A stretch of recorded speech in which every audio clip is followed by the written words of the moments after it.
가운데 대부분 지역에 비나 눈이 내리겠습니다. 11시 뉴스를 마칩니다. KBS.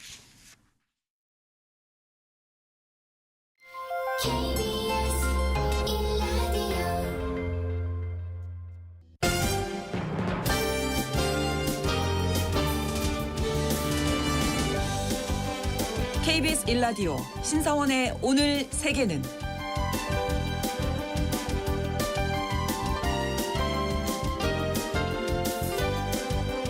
안녕하십니까. 아나운서 신성원입니다. 인공지능 AI 패권을 놓고 포성 없는 전쟁을 벌이고 있는 미국과 중국에게 반도체와 희귀 광물은 각각의 입장에서 가장 강력한 무기라고 할 수 있습니다.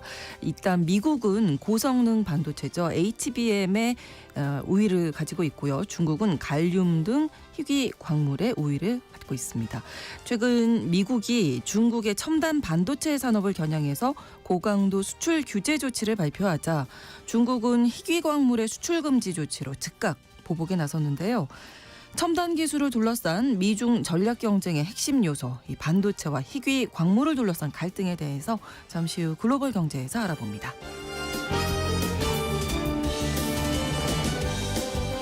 오늘 주목할 국제사회 뉴스는 헤드라인 뉴스와 키워드로 정리해드립니다. 통신원 취재수첩 카자흐스탄 소식 준비하고 있는데요. 최근 러시아 푸틴 대통령이 카자흐스탄을 방문했을 때 양국 정상 사이에 우크라이나 전쟁 참전에 대한 협의가 있었을 거라는 보도가 나오면서 카자흐스탄의 입장에 관심이 모이고 있습니다. 그동안 철저한 중립 외교를 표방했던 카자흐스탄 아주 곤혹스러운 상황일 텐데 자세한 소식은 통신원 연결해서 전해드리겠습니다. 12월 12일 목요일 KBS 1라디오 신성원의 오늘 세계는 시작합니다.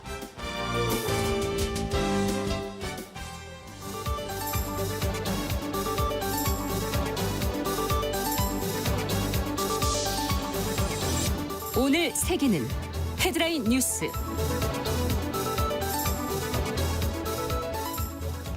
미 국방부가 한국의 탄핵 정국과 관련해 어떤 행위자도 이를 악용하기를 원치 않는다고 밝혔습니다.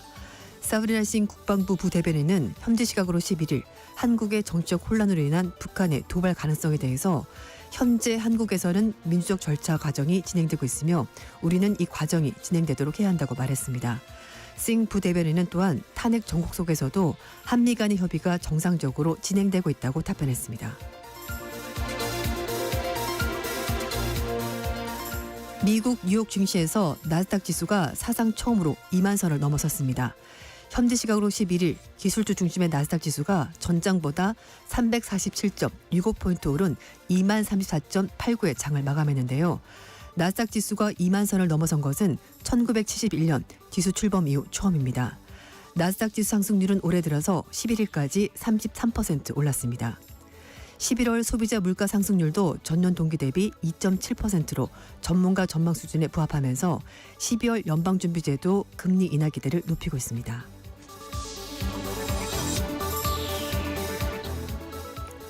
석유 수출국 기구 오펙이 올해와 내년의 세계 원유 수요 증가 예측치를 하향 조정했습니다. 오펙은 올해 전 세계 수요가 하루 평균 161만 배럴 증가할 것으로 예상했는데요. 이는 지난달 예측치인 182만 배럴보다 10% 이상 낮은 수준입니다. 내년 예측치도 154만 배럴에서 145만 배럴로 낮춰 잡았습니다. 오펙은 최대 수입국인 중국의 전기차 확대와 경기 둔화로 수요가 둔화됐기 때문이라고 설명했습니다. 캐나다가 인권 침해 우려가 있는 중국과 러시아 정보 관계자 17명을 제재 명단에 포함시켰습니다. 캐나다 외무부는 신장, 티베트 자치구 및 파룬궁 신도를 상대로 인권 탄압을 저지른 중국 정부 전현직 관료 8명을 제재 명단에 포함시켰고 우크라이나 침공 과정에서 인권 탄압을 강한 러시아 당국자와 지역 협력자 9명에 대해서도 추가 제재를 발표했습니다. 이에 대해 중국은 즉각 반발하면서 주권을 지키기 위해서 필요한 조치를 취하겠다고 맞섰습니다.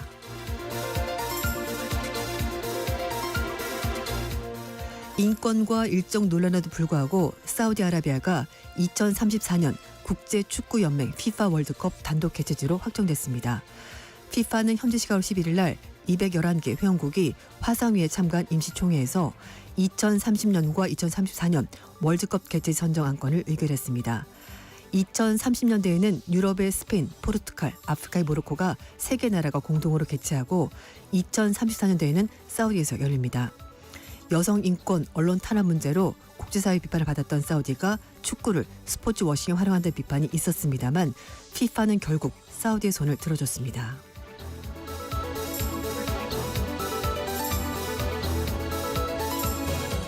오늘의 헤드라인 뉴스 외신캐스터 조윤주 씨가 전해주셨습니다. 이번에는 키워드로 정리한 국제사회 뉴스를 함께 살펴보겠습니다. 첫 번째 키워드는요. 쫓겨나기 전에 내 발로 먼저. 네, 트럼프 당선인이 미국 최고 수사기관인 연방수사국 FBI 국장을 사실상 쫓아냈습니다. 네. 후임은 트럼프 당선자의 2020년 대선 패배가 부정선거 때문이라고 편을 들어준 충성파로 이제 선택이 됐는데요. FA에 따르면 크리스토퍼 레이 국장이 현지 시각으로 11일 날 FA 직원들 대상으로 면담 행사가 있었는데 몇 주간의 숙고 끝에 내년 1월 달 현 정부가 끝날 때까지 일하고 물러나는 것이 FA를 위해서 옳은 일이라고 판단했다라고 설명했습니다. 네. 조 바이든 행정부의 임기는 트럼프 당선자가 취임하는 다음 달 20일까지고요. 2017년 임명된 레이 국장 임기가 10년이기 때문에 아직까지 임기가 2년 남아있는데 네. 먼저 나가겠다고 입장을 밝힌 겁니다. 레이 국장은 자신의 목표는 FBI 구성원들이 매일 미국 국민들을 위해서 일을 하는 것이고 사명에 집중하는 것이라면서 임기 종료 전에 물러나는 것이 FBI가 혼란 속으로 더 깊이 끌어들어가는 것을 막기 위해서 최선의 선택이라고 생각한다고 입장을 밝혔습니다. 2017년에 이제 임명이 됐으니까 네. 트럼프 1기 행정부 때 맞아요. 임명된 거네요. 네, 그렇습니다.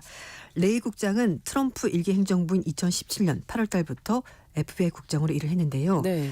1기 행정부 때만 하더라도 트럼프 당선인은 법의 강력한 수호자이자 정직함의 모범 사례다라면서 그를 추켜 세웠습니다. 레이 국장에게 신뢰를 보였습니다만 여러 사건이 지나면서 두 사람 관계가 틀어지게 된 건데요. 기밀 유출 혐의 수사를 일환으로 FBI가 트럼프 당선자의 플로리다 마라로그 자택을 압수수색하면서 이게 결정적인 계기가 된 것으로 보인다고 미국 언론들이 분석을 했습니다. 네. 한편 트럼프 당선인은 지난달에 이미 캐시 파틀 전 국방장관 대행 비서실장을 차기 FBI 국장으로 지명하면서 사실상 레이 국장을 불신임했습니다. 네. 트럼프 당선자가 FBI 국장을 그만두게 한 것은 이번이 또 처음이 아닌데요. 취임 첫 해인 2017년에도 충성 맹세를 요구했는데 그걸 거부했던 이유 때문에 제임스 코미 당시 FBI 국장을 해임을 하고 레이 국장을 임명을 하게 된 건데 시간이 지나다 보니까 레이 국장도 충성심의 변화가 생겼다고 판단한 것이고 결국 쫓아내게 된 겁니다. 레이 국장 후임으로 내정된 사람은 파텔인데요. 네. 2020년 대선을 사기로 규정하고 트럼프 당선인이 재집권할 경우에 조 바이든 대통령의 대선 승리를 도운 것으로 판단한 언론의 상들에서 보복에 나설 것이라고 입장을 밝혔기 때문에 정말 소위 말하는 트럼프 충성파로 불리는 사람입니다. 네. 근데 사실 수사기관은 정적 중립성을 유지해야 되는데 이렇게 되면은 중립성이 과연 잘 지켜질까 이제 우리의 목소리가 나오고 있는데요. 트럼프 당선인은 파텔이 FBI 이끌기에 가장 적합한 사람이고 법과 질서, 정의가 미국에 다시 돌아오도록 도와줄 사람이다 이렇게 평가했습니다. 네. 자, 다음 키워드입니다. 우리 앞으로 4년 잘 살아봐요. 이렇게 네. 정하셨는데, 예.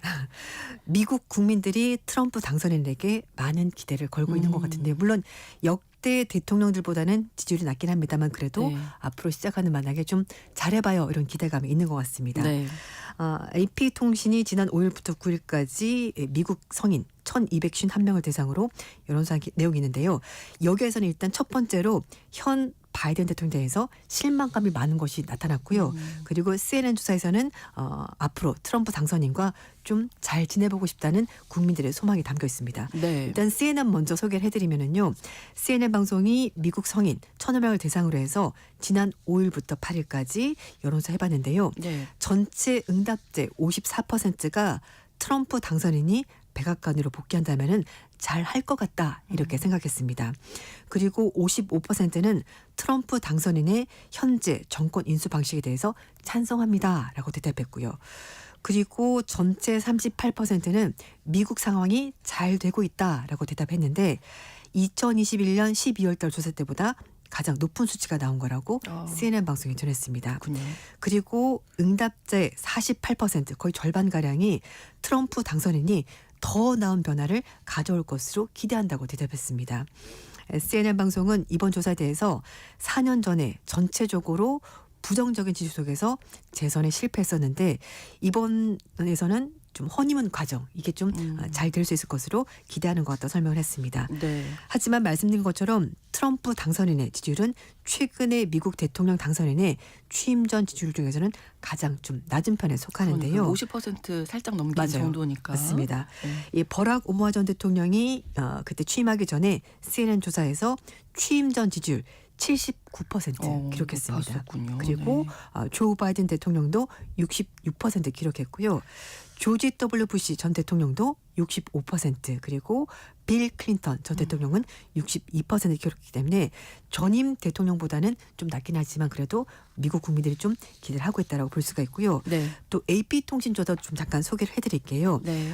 지난 5일부터 9일까지 미국 성인 1,251명을 대상으로 해서 조사를 해봤는데 전체 응답자 22%가 바이든 대통령의 그 차남이죠. 네. 헌터 바이든을 사면한 것을 지지한다라고 대답해서 좀 대답이 낮았고요.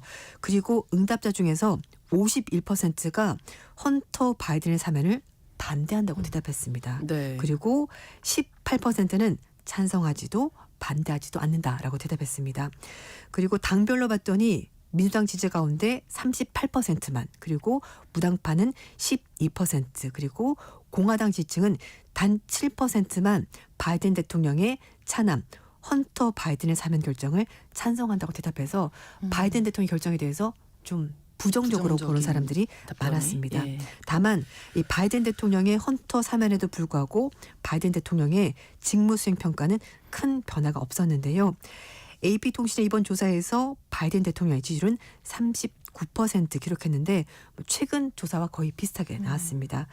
앞서 바이든 대통령이 자신의 아들인 헌터 바이든에 대해서 형사 기소가 정치적 동기에서 이뤄졌다고 판단하면서 전격적으로 사면을 밝혔는데요. 사실 이 부분에 대해서는 민주당 내에서도 적절하지 않았다는 비판이 나왔고 그렇다면 도대체 공화당과의 차별점이 뭐냐 이런 네. 비판의 목소리가 나왔었습니다. 그렇습니다. 한편으로는 이 미 시사주간지죠 타임이 올해의 인물로 트럼프 당선인을 선정할 예정이라고요. 네, 시사주간지 타임이 연말이 되면 올해의 인물을 각 분야별로 선정을 하게 되는데요. 그렇죠. 트럼프 당선인을 선정할 것이라고 미국의 정치적 매체 폴리티코가 전했습니다. 트럼프 당선인이 올해 타임에 올해 인물로 선정이 되는 것은 미국 대선에서 처음 승리한 2016년 이후 두 번째가 되는 건데요. 타임은 올해 최종 그 후보에서 트럼프 당선인과 그리고 민주당의 카멜라 해리스 부통령, 케이트 미들턴 영국 왕세자빈 그리고 요즘 가장 핫한 인물입니다. 테슬라 최고 경영자 일론 머스크 이런 사람이 있었고요. 네. 베냐민 네타냐후 이스라엘 총리도 포함이 돼 있었습니다. 타임은 올해 운동선수로는 미국의 그 NBA에 있는 케이틀런 클라크 그리고 올해 아이콘으로는 영국의 가수죠 엘튼 존 그리고 올해 CEO는 미국의 반도체 업체인 AMD의 리사수 이런 사람들을 각각 발표를 했습니다. 근데 네. 지금 최종 인물은 아직 발표가 된 것이 아닌데 타임즈에서는 올해 현재 시각입니다. 12일 오전에 발표를 한다고 하니까 트럼프가 또 표지를 장석하지 않을까 싶습니다. 그렇습니다. 자 다음 키워드 디스카운트 받고 더블로가 이렇게 돼 있네요. 네. 네, 사실 우리나라 상황 얘기할 때 늘 북한 때문에 네. 한국이 코리아 디스카운트가 있다라고 얘기를 하는데요. 그렇죠. 여기에서 이 디스카운트가 좀 더 심화될 우려가 있다는 지적이 나왔습니다. 미국의 외교 전문 매체인 디플로매트가 비상 기업령 때문에 한국 경제가 침체에 빠질 것이라는 우려가 과도하다는 우리 정부 관계자 말을 얘기를 하면서 이건 사실 지나친 낙관이다 이렇게 얘기를 하면서 그렇지 않을 수 있다고 걱정했습니다. 네. 이 탄핵 정국이 조속히 해결되지 않을 경우에 한국 경제가 더 큰 타격을 받을 수 있다라고 디플로매트가 전망을 한 건데요. 한국 역사상에서 계엄령이 경제 상황과 금융시장에 혼란을 야기한 적이 있었다라면서 역사를 되짚었습니다. 이 4.19 혁명 당시 계엄령을 선포한 이승만 전 대통령의 하야 이후에 한국 경제가 나빠졌고 그리고 박정희 전 대통령 때 계엄령을 선언하면서 한국 경제가 나빠진 적이 있었다라고 짚었습니다. 네. 그리고 전두환 전 대통령이 1980년 군사 쿠데타를 일으켰을 때 그때도 한국 GDP가 그 전에 대비해서 3.5%포인트나 낮아진 적이 있었다면서 경제에 영향을 미치고 있다는 점을 역사를 통해서 짚었는데요. 예. 디플로매트는 윤 대통령이 비상계엄 선포 전에 미국에 미리 알리지 않으면서 외국인 투자 우려가 커진 거라고 짚기도 했습니다. 그러면서 탄핵 주자 둘러싸고 정책 불확실성이 조속히 해결되지 않는다면은 한국 경제가 더 나빠질 수도 있고 재정적으로도 어려질 가능성이 충분히 있다라고 짚었습니다. 윤 대통령과 여당인 국민의힘이 동맹국들로부터 신뢰를 지금 잃어가고 있는 과정이고 또 여러 가지 어려움이 많다라고 얘기하는 거에 특히 트럼프 2기 행정부가 1월 달에 출범할 텐데 그렇죠. 지금 상황에서는 좀 그런 부분이 외국 관계에 있어서 어려운 부분이 있지 않겠냐라고 짚었습니다.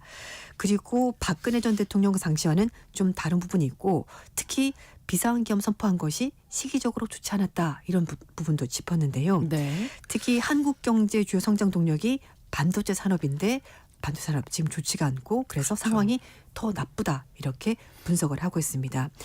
특히 대외 환경이 지금 좋지가 않은데요.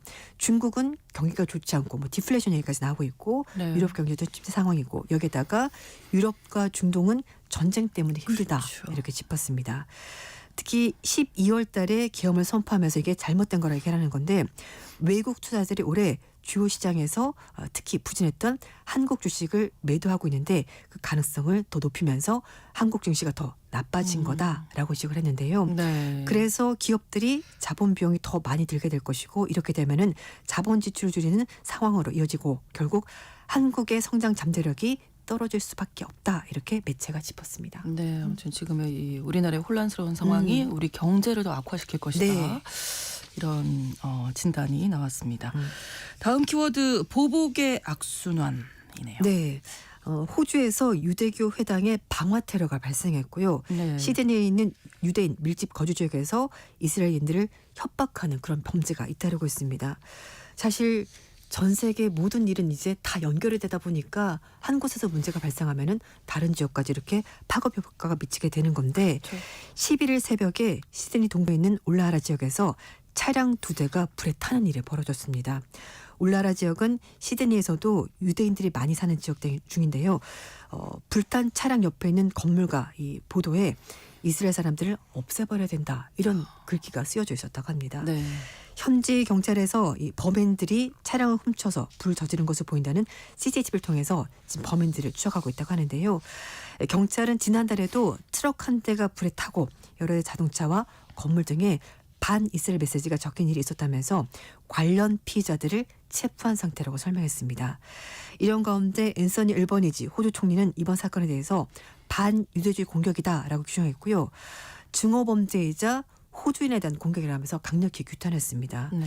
뿐만 아니라 지난 6일에도 새벽에 호주 멜버른에 있는 한 유대교 회당에서 방화 사건이 벌어졌는데요. 당시 회당 안에서 일부 신자들이 기도를 하고 있었다고 합니다. 호주 당국은 화재가 발생하기 전에 복면을 쓴 남자들이 휘발성 물질과 같은 것을 가지고 회당에 뿌리고 불을 질렀다는 것을 봤다는 목격자 진술 토대에서 네. 이 사건을 테러로 규정했고요. 용의자들을 추적을 하고 있습니다. 이처럼 호주에서 반유대주의 움직임이 계속 확산되자 이스라엘 정부가 호주에 대한 여행 경보를 1단계에서 2단계로 상향 조정했습니다. 네. 안타까운 일이 계속해서 네. 벌어지고 있습니다. 다음 키워드 사적 보복 대 범죄인데요. 네. 어떤 이야기일까요? 미국에서 얼마 전에 미국 최대 건강보험사인 유나이티드 헬스케어의 최고 경자가 총격을 받는 사건이 있었는데요. 네네. 이 사건의 용의자가 이 보험 산업 전반을 기생충으로 묘사하면서 이걸 사적으로 보복한 것 아니냐라는 얘기가 나오고 있습니다. 이 부유층 집안 출신의 명문 아이비리그를 졸업한 20대 엘리트가 건강 문제로 고통을 받으면서 미국의 의료 서비스 그리고 보험회사를 상대로 해서 사적인 보복에 나섰고 이 부분에 대해서 미국에서는 동전 여론까지 확산이 되고 있다고 합니다. 네. 반면에 미국 당국은 이게 범죄다라고 말하면서 이 폭력 이런 거 절대 용납할 수가 없다라는 입장이 되는 건데요. 수사기관에 따르면은 체포 당시 소지했던 이 용의자에게 3쪽짜리 분량의 성명서가 있었는데요. 네. 미국의 의료 시스템에 대해서 이게 세계에서 가장 비싼데 기업 이익만 올라가는 것이고 사람들은 혜택을 받지 못하다면서 비판하는 글이 담겨져 있다고 합니다. 용의자는 만존이라는 사람인데 20대고요. 이 법원을 들어가면서도 이건 완전히 부당한 일이고 미국 국민의 지성과 경험에 대한 모욕이라면서 불만을 강력히 표시했다고 합니다. 네. 만존이는 지난 4일날 뉴욕 맨하튼 미드타운 호텔 인근에서 톰슨 CEO를 총으로 살해하고 지난 9일날 펜실베니아주에서 체포가 됐는데 네. 체포 당시 3D 프린터로 만든 고스트건, 그러니까 1년 변화가 없는 유령총을 가지고 있었고요. 네. 보험사를 비판하는 성명문을 가지고 있었습니다. 이 만존이라는 이 용의자에게 어떤 일이 있었길래 이런 범죄까지 생각을 했을까요? 일단 구체적인 범행 동기는 밝혀지지 않았습니다만 주변인들 얘기로는 만존이가 극심한 허리 통증에 시달리고 있었다고 합니다. 네. 척추 수술까지 받았는데 뉴욕타임스 보도에 따르면 2020년에 만존이와 같이 거주했었던 한 지인이 만존이가 서핑 레슨을 받고 난 다음에 극심한 고통을 겪고 이것 때문에 이제 보험을 든 것으로 보이는데요. 이렇게 보험을 들었지만 막상 혜택을 받지 못하자 불만을 가졌고 사적인 보복에 나선 것으로 보입니다. 이런 가운데 SNS에서 그에 대한 동정 여론까지 퍼지고 있다고 하는데 정치전문 매체 더 힐은 사건 이후에 SNS에서 보험업계 사전 승인 제도가 문제가 있다는 비판이 쏟아지고 있다고 합니다. 네. 사전 승인 제도는 특정 치료나 약물 처방 전에 보험회사의 승인 절차가 진행되는 걸 말하는 건데 네. 이게 워낙 기간이 길어지다 보니까 환자가 그 과정에서 치료받지 못하고 고통을 그대로 겪어야 되는 것이어서 사실 이 제도가 보험회사만 유리한 제도라는 비판이 있었습니다. 네.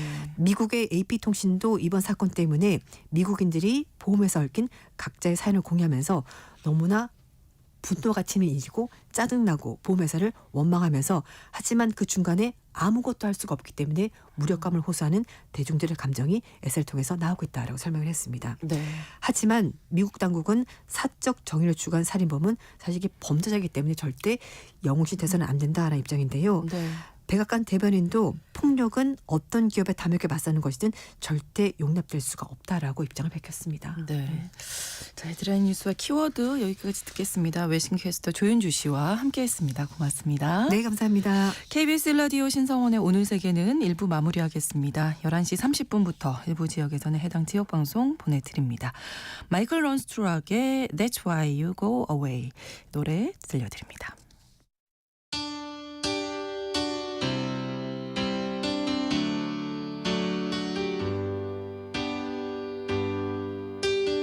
Baby, won't you tell me why there is sadness in your eyes?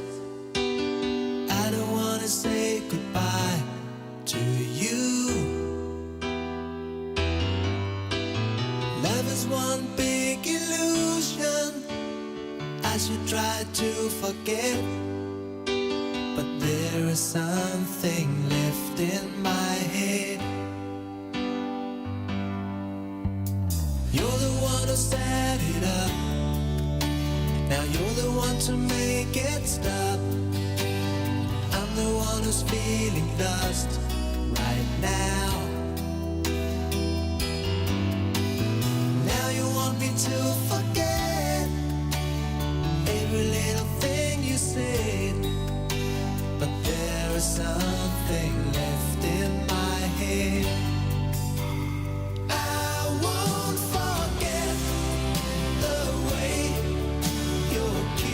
The feeling so strong, we're lasting for so long. But I'm not the man your heart is missing.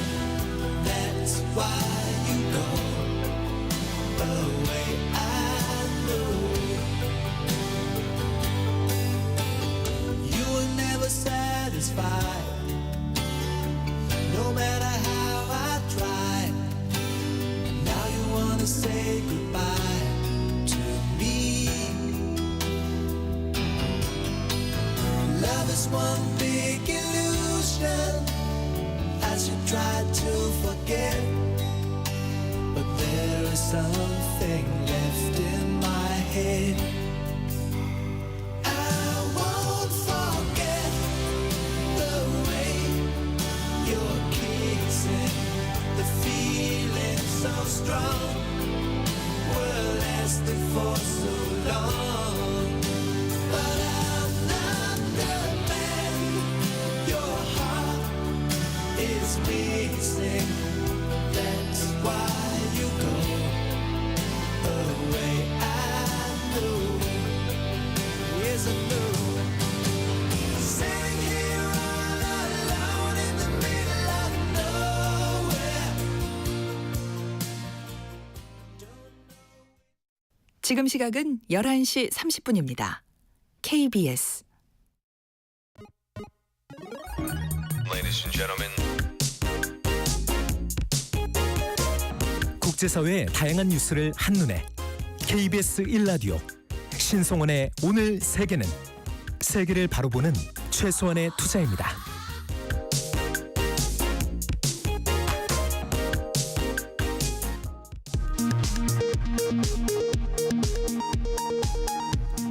이 시각 라디오 정보센터 뉴스입니다.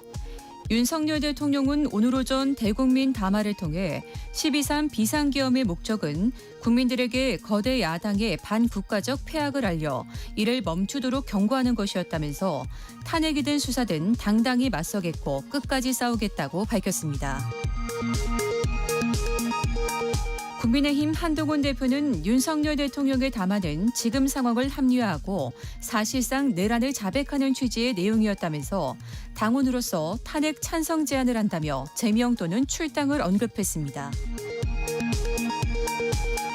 더불어민주당은 윤석열 대통령의 담화에 대해 극단적 망상의 표출이고 불법개혁 발동의 자백이며 대국민 선전포고라고 비판했습니다. 윤석열 대통령 담화를 두고 조국혁신당은 중대범죄 피해자의 자기 변론이라고 비판했습니다. 진보당은 내란 수계의 광란의 칼춤이라고 지적했고 사회민주당은 내전 선포라고 비판했습니다. 비상계엄 사태 이후 탄핵이 능사가 아니라고 밝혔던 오세훈 서울시장이 탄핵에 찬성한다는 입장을 내놓았습니다. 국회는 오늘 비상계엄 사태를 수사할 특검법과 네 번째 김건희 여사 특검법을 표결에 붙입니다. 야권에선 윤석열 대통령 2차 탄핵소추안이 발의됩니다. 국민의힘은 새 원내사령탑을 선출합니다. 검찰 특별수사본부가 조규홍 보건복지부 장관을 피해자 신분으로 소환한 데 이어 수도방위사령부 압수수색에 나섰습니다.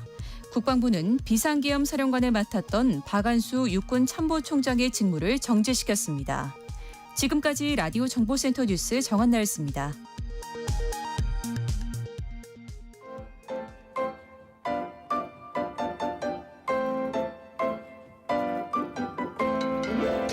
통신원 취재 수첩.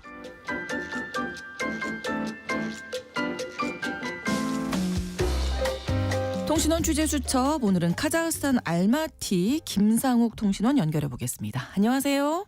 예, 안녕하세요. 자, 우리나라의 이 비상계엄 사태가 이 카자흐스탄 현지에서도 보도가 되고 있다고요? 네, 그렇습니다. 탱그리 뉴스를 비롯한 현지의 언론 매체들은 한국의 비상계엄 사태를 신속히 보도했습니다. 네. 또 이로 인해서 5일 예정되었던 한 카자흐 국방장관 회담이 취소되었다는 소식도 전해졌습니다. 네. 탱그리 뉴스의 경우에 윤석열 대통령의 예기치 못한 비상계엄령 발동은 6시간 만에 실패로 끝났다. 국회가 계엄령 해제를 가결했기 때문이다라고 전했습니다. 그리고 그 이후 전개된 대통령의 탄핵소추안 발의와 또 표결 불성립, 탄핵 2차 표결 소식, 그리고 대통령 추구 금지 등등도 네. 바로바로 보도하고 있습니다. 중앙아시아 국가에 있어서 한국은 전략적 동반자 국가임과 동시에 경제적으로도 이미 밀접하게 연관되어 있기 때문인데요. 실례로 카자흐스탄뿐만 아니라 중앙아시아 국민들에게 있어서 한국은 유학이나 또 일을 하러 가는 인기 있는 국가이고 네. 한국에 또 이런 목적으로 많은 이들이 체류하고 있습니다. 네. 그래서 이 한국 내에 있는 카자흐스탄인들의 인터뷰도 전해졌다고요. 어떤 내용인가요? 예. 그 카자흐스탄의 아즈특이라는 데 매체는 네. 한국에 유학 중이거나 또 취업 중인 자국민들과의 인터뷰를 통해 현지 상황과 또 그들의 심정을 전했는데요. 한국어에 능통하지 못한 이들은 헬기가 뜨고 또 무장한 군인들이 국회를 장악하는 모습을 보고 네. 무슨 일인지 당시 상황 파악이 되지 않아서 불안해했고 또 그들 커뮤니티 내에 한국어가 능통한 이들이 능통한 이들로부터 상황 변화를 듣거나 네. 또 자국 대사관이 내린 법을 준수하라라는 이제 권고에 따라 상황을 이해하고 또 진정했다고 전했습니다. 네네. 또 다른 인터뷰인은 현 정부 하에 경제가 악화되고 실업률이 증가되었기 때문에 한국에서 일하는 중앙아시아 국가 출신 노동자들의 수입이 매우 좀 어려워졌다는 현실도 말했는데요. 네. 카자흐스탄 노동부에 따르면 10월 1일 기준으로 한국에서 일하고 있는 카자흐스탄인은 17,300명이며 이 중에서 이제 불법 취업자는 12,300명이라고 합니다. 네. 또 이 지난 10월 카자흐스탄인의 합법적인 공여에 관해서 다시 말해서 이제 그 고용 허가제에 대해서 예. 그 한국 대표와 카자흐스탄 대표 간의 협상이 열렸습니다. 그래서 카자흐스탄 노동부는 올해 말 이전에 협약이 체결될 것으로 예상된다고 밝혔고요. 네네. 이 또 참고로 이제 우즈벡 출신 체류자는 한 6만 9천 명 이상입니다. 그렇군요.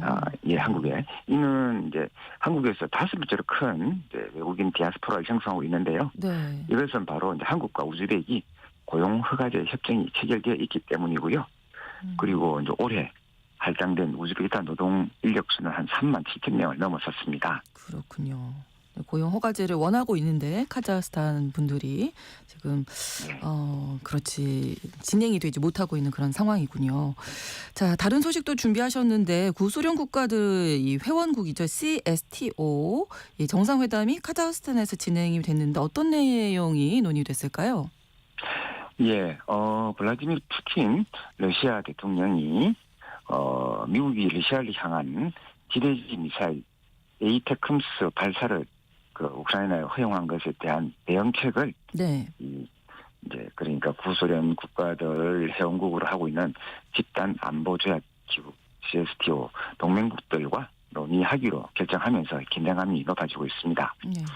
러시아 국영 타스 통신은 지난 24일 푸틴 대통령이 가심 조마르트 토카예프 카자흐스탄 대통령과의 정상회담에서 우크라이나 군이 미 에이테크럼스로 러시아 본토를 공격한 사건을 공식 논의할 것이라고 익명의 소식통을 통해 인용해 보도했기 때문인데요. 실제로 러시아 또 카자흐스탄, 벨라루시 등 회원국의 5명의 정상들은 지난 28일 카자흐스탄 수도 아탄에 모여서 유라시아의 새로운 안보 아키텍처 구축에 대해 논의를 했고 네. 정상회담에 앞서 CSTO 국가의 외무장관 협의회 또 국방장관 협의회 안전보장 인사회 합동회의가 있었습니다. 그리고 전날 열린 푸틴 대통령과 토카예프 카자흐스탄 대통령 간의 정상회담에서는 네. 새로운 글로벌 질서에서 전략적 파트너십을 심화하기 위한 공동성명에 서명을 했습니다. 네. 그러나 이제 일부 예상처럼 푸틴 대통령이 토카예프 대통령과의 그 정상회담에서 미국의 에이테크럼스 사용 허용을 서방의 침략으로 규정하고 카자흐스탄의 동맹국으로서 전쟁 참여를 요청하지는 않았습니다.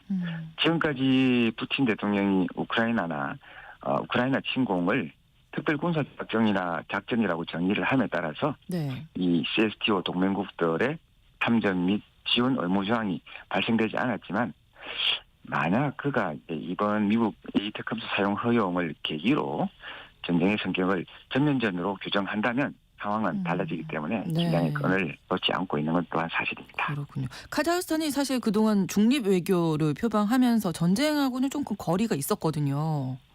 예, 그렇습니다. 네. 사실 카자흐스탄은 우크라이나 전쟁 발발 이후 철저한 중립 외교를 표방하면서 네네. 서방과 러시아 사이에서 장거리 외교를 벌려왔습니다. 이는 토카예프 대통령이 서방 기자와의 인터뷰 형성을 통해서 올 연초에 밝힌 바 있는 카자흐스탄은 친러, 친미, 친중도 아닌 친카자흐스탄 외교를 한다라는 말로 대변될 수 있습니다. 네. 예.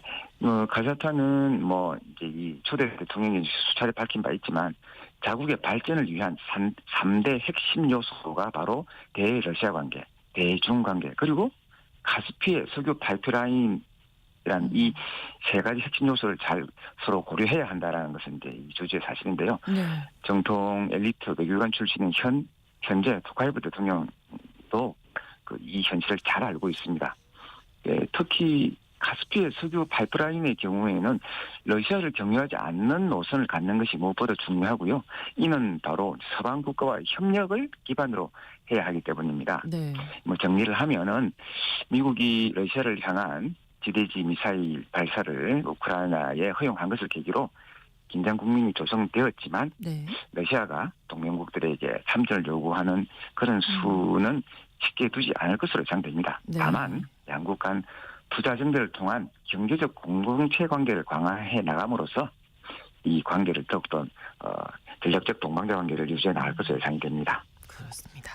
오늘 소식 여기까지 듣겠습니다. 고맙습니다. 네, 감사합니다. 네, 카자흐스탄 알마티에서 김상욱 통신원이었습니다.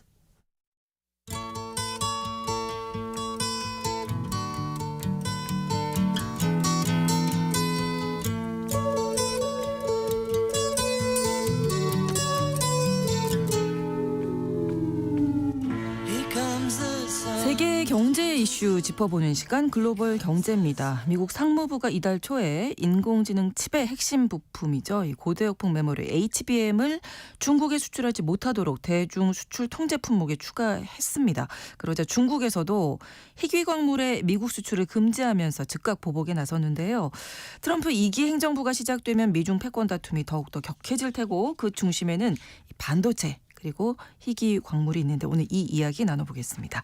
3프로TV 언더스탠딩 김상훈 기자와 함께하겠습니다. 어서 오세요. 네, 안녕하세요. 자, 미국 반도체 제재에 대해서 중국이 내놓은 보복 조치 구체적으로 어떤 건지 먼저 알아볼까요? 네, 지난 3일이었습니다. 중국 상무부가 홈페이지에 공지를 하나 올렸는데 내용이 뭐냐면 이중 용도 품목의 미국 수출 통제를 강화한다라는 내용이 담겨 있습니다. 말이 네. 조금 어렵죠. 이 이중 용도 품목이라고 하는 게 뭐냐면 네. 민간용으로 만드는 제품이긴 합니다만 이게 군사용으로 사용할 수 있는 품목을 말하는 거예요. 네. 그래서 이 이중 용도 품목에 갈륨, 게르마늄, 그다음에 안티몬, 안티몬이라고도 불리긴 하는데 네. 이런 것들의 미국 수출을 원칙적으로 금지한다는 거예요. 그리고 흑연 같은 다른 이중용도 품목 같은 경우에도 최종 사용자가 누구인 건지 미국인 건지 그다음에 최종의 용도는 어떻게 되는지 이런 것들을 중국 정부가 엄격히 살피겠다라는 말도 덧붙였고요. 네.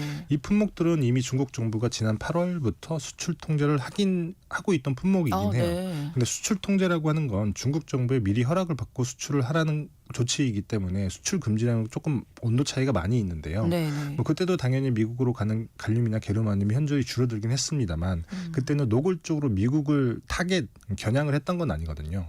물론 결과적으로는 그런 미국이 사들이는 갈륨이나 게르마늄 많이 줄어들긴 했습니다만 네. 그래서 이번 조치가 의미가 있다고 하는 건 앞으로 대놓고 이제 미국에 안 팔겠다라고 그러네요. 하는 것이라서요. 네. 딱 명확하게 한 거니까. 맞습니다. 네. 그래서 이전까지는 조금 전열을 가다듬었었는데 본격적으로 이제 우리는 미국을 두려워하지 않는다라는 메시지를 담은 게 아닌가라고도 분석을 하고 있습니다. 네. 자, 그럼 중국이 이렇게 본격적으로 반격에 나선 계기는 역시 네. 미국에서 이제 맞습니다. 제재를 했기 그렇죠. 때문이죠. 미국의 반도체 제재가 최근에 있었죠. 네.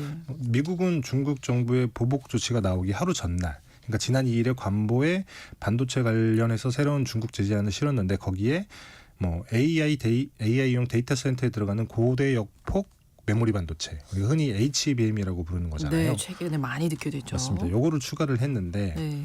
이 때문에 우리나라 삼성전자나 하이닉스도 이제 중국에는 HBM을 팔 수가 없게 됐는데 네. 대부분의 반도체를 만드는 건 우리나라, 대만 이렇게 많이들 알고 계십니다만 사실 네. 반도체 제조와 관련한 대부분의 원천 기술이나 공급망은 미국이 장악하고 있기도 해요.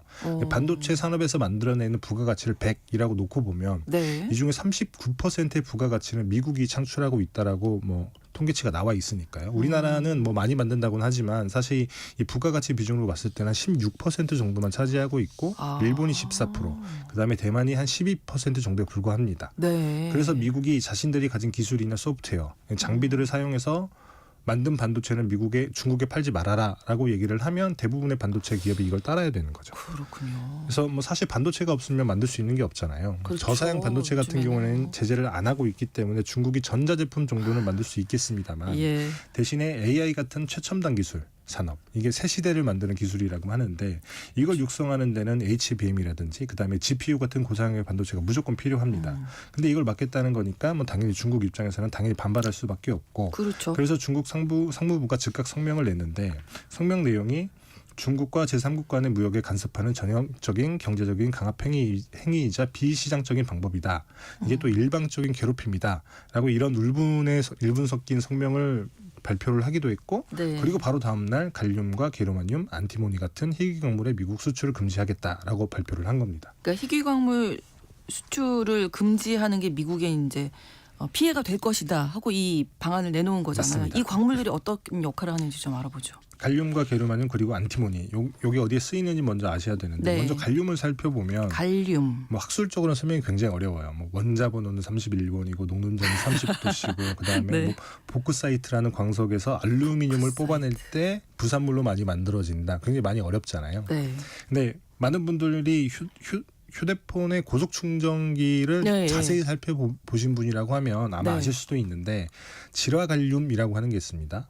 GAN이라고 쓰여 있는데 네. 이게 쓰여 있는 충전기가 고속 충전기예요. 아. 우리가 휴대폰을 충전할 때 충전기에는 전력 반도체라고 하는 다이오드가 들어가거든요. 네. 근데 반도체는 우리가 흔히 아는 상식이 실리콘으로 만든다라고 예. 알고 있습니다만 근데 이 고속 충전기에는 실리콘으로 만든 반도체를 넣을 수가 없습니다. 이게 전압이 높아지게 되면 실리콘 반도체는 열이 많이 나서 나니까. 정신을 못 차려요. 아.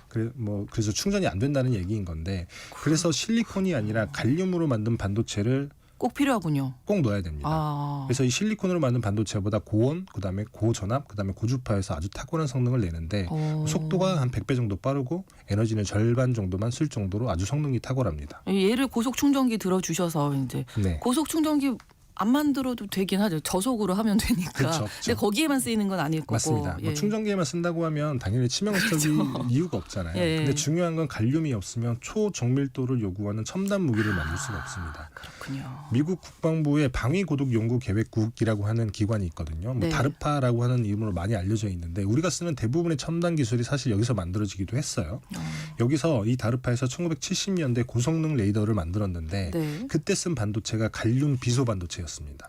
실리콘 대신해서 갈륨을 썼더니 레이더가 더 멀리 더 상세히 볼 수 있더라는 건데 그래서 지금도 F-35 스텔스 전투기, 그다음에 패트리어트 미사일, 그다음에 고고도 미사일 방어 체계, 그다음에 최첨단 무기가 장착되어 있는 해군 전함, 여기에 초정밀 레이더 이게 사실 눈의 역할을 하는 거잖아요. 그렇죠. 여기에 지라갈륨 반도체가 반드시 들어가야 됩니다. 그래서 훌륭하네요. 미국 군수업체 레이시언이라고 하는 회사가 있는데 네. 군수업체 순위로 따지면 한 세계 4위 정도 되는 굉장히 큰 회사예요. 예. 그래서 토마호크 순항 미사일이라든지 패트리어트 미사일 요격 시스템을 만드는데 여기 기술부문 사장이 지난 8월에 이런 얘기를 합니다.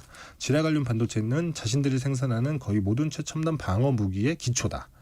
그만큼 큰일이라고 하는 얘기인 건데 네. 근데 이 갈륨의 공급망을 중국이 쥐고 있어요. 전 세계에서 생산하는 갈륨의 98%가 중국산입니다. 98%요? 네. 그럼 거의 대부분. 사실상 유일한 예. 국가라고도 볼 수 있어요. 그래서 미국 지질 조사국 같은 경우에도 뭐 핵심 광물 우리가 확보해야 되는 핵심 광물 50여 개를 지정을 하는데 그중에서 갈륨의 공급 위험이 가장 크다라고 얘기를 하고 있고요. 근데 이 갈륨의 미국 수출 금지를 공식화한 거니까 나름 의미가 굉장히 크다고 할 수 있죠. 그러네요. 그러면 아까 그 실리콘 반도체를 네. 좀 어떻게 좀 잘 만들어서 쓰는 방법은 없을까요? 혹시 이런 상황이 생길 때 그게 안 대비해서. 됩니다. 안 돼요. 사실 갈륨 반도체의 성능이 굉장히 좋은데 우리가 실리콘 반도체를 쓰는 이유 매우 간단하거든요. 갈륨은 구하기가 어렵고 그래서 비싸요. 대신에 근데 실리콘은 너무 많죠. 휴대폰 충전기도 지라갈륨을 안 쓴 저전력 충전기가 보통 2,000원, 3,000원 하거든요. 근데 고속 충전기 같은 경우는 비싸죠. 맞아요. 싸야 2만 원, 비싼 건 3만 원까지도 해요. 가격이 10배라고 하는 건데 근데 예를 뭐 생각을 해보시면 우리가 쓰는 전자제품이나 네. 뭐 전기 자동차 들어가는 반도체가 한두 개가 아니잖아요. 그렇죠. 근데 가격이 10배 정도 비싸진다고 하면 아무도 안 사겠죠. 그렇죠. 그래서 수백억 수천억 하는 최첨단 무기의 지라갈륨 반도체를 많이 쓰는 겁니다. 네, 갈륨에 대해서 알아봤고 네. 또 안티몬이라고도 아까 부른다고 하셨는데 맞습니다. 안티몬, 게르마늄은 어떤? 안티몬 같은 경우, 게르마늄 같은 경우에도 군사용 적외선 카메라라든지 열 감지기 같은 군수용 무기 제조하는 데 많이 쓰이고 역시 그렇군요. 안티몬은 그 최첨단 무기에 쓰이진 않지만 훨씬 더 중요한 희귀 광물이기도 해요. 미국 포브스지에 이런 제목의 기사가 실리기도 했었는데 네. 안티몬 당신이 들어본 적 없는 가장 중요한 광물. 그래서 흔히 전쟁에서 가장 중요한 게 사실 총탄이잖아요. 그렇죠. 총탄이 없으면 전쟁을 총탄. 당연히 할 수가 예. 없겠죠. 총탄을 만들 때 맨 앞에 탄환이 있고 그 네. 뒤에 그다음에 화약을 담은 탄피가 있고 예. 그다음 마지막에 그 뇌관이라고 하는 게 있잖아요. 네. 그래서 총에 있는 공이가 뇌관을 치면 이 화약이 터지면서 탄환이 날아가는 거죠. 네. 이 탄환을 만들 때도 안티몬이 필요하고요. 이 화약을 만들 때도 안티몬이 필요합니다. 그래서 전쟁이 일어나면 가장 중요한 광물이 바로 이 안티몬이 되는 거고 네. 이 총탄뿐만 아니라 포탄을 만들 때도 이 안티몬이 필요하거든요. 그만큼 중요한 광물인 거죠.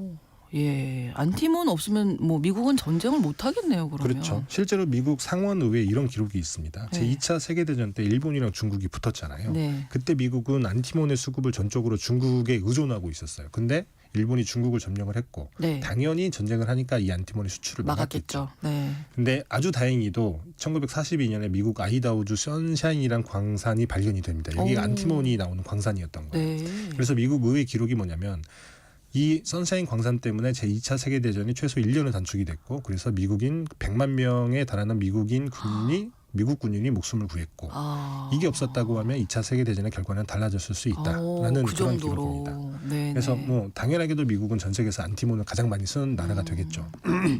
죄송합니다. 네. 2022년 기준으로 봤을 때 전 세계 생산량이 8만 3천 톤이에요. 그중에 미국이 쓴 게 2만 5천 톤이니까 대략 30% 정도를 미국이 쓰는 건데 네.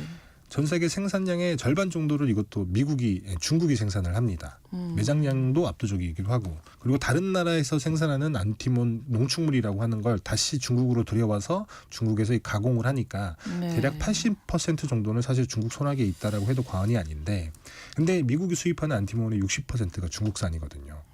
미국도 광산이 있고 뭐 매장량도 조금 있긴 합니다만 그래도 예. 수요를 감당할 만큼이 안 되는 거예요. 그래서 중국산을 사다 쓰는 건데 이 공급망이 막히게 되면 당연히 미국이 타격을 받을 수밖에 없고 실제로 지난 9월부터 미국에서 이미 안티몬 가격이 한 200%가 올랐다고 해요. 근데 이번에는 수출 금지라고 아예 못을 박아버린 거죠. 자, 그러면 트럼프 2기 행정부 이제 얼마 안 남았는데 반도체 희귀 광물 둘러싼 뭐 미중 간 다툼이 더 격화되겠습니다. 맞습니다. 그럴 수밖에 없죠. 네. 사실 2020년에 화웨이를 표적으로 해서 반도체 기술 제재를 맨 처음 했던 게 트럼프 당시 대통령이었거든요. 그렇죠. 바이든 행정부가 했던 반도체 제재도 더 강화를 했으면 강화를 했지 당연히 풀어줄 이유는 없고 네. 여기에 대해서 이제 트럼프 2기 행정부 같은 경우에는 중국산 모든 제품에 대해서 60%포인트의 추가 관세를 더 얹겠다라고 얘기를 하고 있으니까 네. 사실 그래서 중국이 이 시점에 본격적으로 보복 조치를 내놓은 게 의미심장하기도 합니다. 이 전까지는 뭐 사실 반도체 제재야 계속 있어 왔던 거고 그렇죠. 중국도 이러저런 뭐 수출 통제를 하겠다라고는 굉장히 조금 뭐랄까 약한 모습이라기보다는 조금 저강도의 네, 보복 좀 조치를 신중한 해왔던 모습을, 건데 예. 이번에는 아예 그냥 미국을 못 박아버린 거니까. 네. 그래서 지난 10월에 히토리를 국유화하는 뭐 여러 조치를 통해서 만반의 준비를 갖춰놨거든요. 그래서 이번에 한 건 뭐 공식적으로 뭐 선전포고를 한 게 아니냐. 중요한 카드를 쥐고 있었네요. 맞습니다. 네. 그리고 이제 희귀 광물만 끝이 아니라 히토리가 또 많이 남아 있거든요. 네, 네. 여러 카드를 아직 들고 있는 거예요. 그래서 반도체 산업 같은 경우에는 미국이 장악을 하고 있고 히토리나 희귀 광물은 중국이 장악을 하고 있는 건데 네. 미국이 네덜란드 ASML이 만드는 극자외선 노광 장비 요거를 안 주게 되면 중국이 반도체를 만들 수가 없고 그리고 우리나라 삼성전자나 하이닉스가 만드는 HBM 그다음에 TSMC가 만드는 엔비디아의 GPU 네. 이런 것들을 중국이 못 사게 막을 수 있는 능력이 있는데 그러면 당연히 중국은 첨단 반도체를 못 만들고 그러면 AI 산업 같은 데서 당연히 뒤처질 수밖에 없겠죠. 그렇죠. 이제 그럼 중국은 희귀 광물이나 히토리를 묶어서 이제 서구 진영이 첨단 반도체나 배터리, 전기차, 풍력 터빈 등 같은 걸 못 만들게 할 수가 있는 거예요. 네. 사실 미국도 이걸 모르는 바가 아니어서 그렇겠죠. 백방으로 이 네. 공급망을 만들려고 노력은 하고 더 있습니다.만 쉽게 되겠어요. 그럼 아직까지 벌써 뭐, 했죠. 그렇죠. 아직까지 가시적인 성과가 나오고 있지는 않아요. 네. 그래서 사실 이 미중 패권 다툼 같은 경우에는 반도체 공급망이란 그다음에 희귀 광물이랑 히토리의 공급망 간의 싸움이다. 여기서 어떤 결과가 나오냐에 따라서 뭐 승패가 갈린다고도 볼 수가 있는데 네. 상대방의 봉쇄 전략을 먼저 이겨내는 쪽이 뭐 당연히 이기겠죠. 누가 이길지는 사실 예. 아직은 알 수 없어요. 쉽지 아직까지는 않죠. 조금 초기이기도 하고 다만 미국은 굉장히 많은 제재 카드를 이미 많이 내놨고 중국은 네. 아직 가지고 있는 카드가 많이 있다. 그래서 아직 앞으로 조금 다툼이 격해질 수밖에 없을 것이다. 그리고 그 다툼의 고점에서 아마도 승패의 결과가 나오겠죠. 계속 좀 지켜봐야 되겠습니다. 오늘 글로벌 경제 3프로TV 언더스탠딩 김상훈 기자와 함께했습니다. 오늘도 고맙습니다. 네, 감사합니다. 뉴스 속보가 들어와서 전해드립니다. 조국 혁신당의 조국 대표가 대법원에서 징역 2년형이 확정됐습니다. 이로써 조국 대표는 의원직을 상실하게 됩니다. 뉴스 속보인데요. 조국 혁신당 조국 대표가 대법원에서 징역 2년형이 확정됐다는 소식 전해드립니다. 오늘 신성원의 오늘 세계는 마치면서 토토의 레아 전해드리겠습니다. 내일 오전 11시 5분에 다시 뵙겠습니다. 고맙습니다.